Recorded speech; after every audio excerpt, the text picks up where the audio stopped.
CPM-ൻ്റെ തിരുവനന്തപുരം ജില്ലാ തലത്തിൽ കൂടിയ യോഗം വളരെ പ്രധാനപ്പെട്ട ചില കാര്യങ്ങൾ അംഗീകരിച്ചിരിക്കുകയാണ്.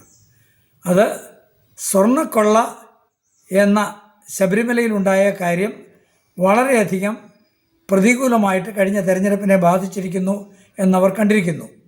അതുതന്നെയല്ല, ഭരണത്തിൻ്റെ വൈകല്യവും ഏതാണ്ട് പല രീതിയിൽ ബാധിച്ചിട്ടുണ്ട് എന്നതാണ് അവിടെയും നടന്ന ചർച്ചയിൽ കൂടുതലായിട്ടും വന്നത്.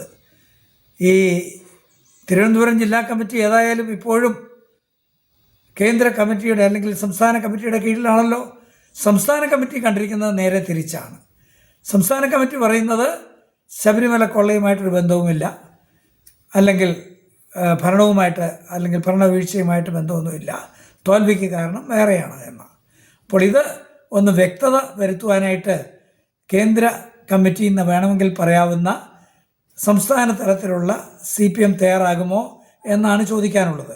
അതോ CPM അടുത്ത് തന്നെ തിരുവനന്തപുരം ജില്ലാ കമ്മിറ്റിയെ പിരിച്ചുവിട്ട് അവിടെ CPM വേണ്ട എന്ന തീരുമാനത്തിലെത്തുമോ?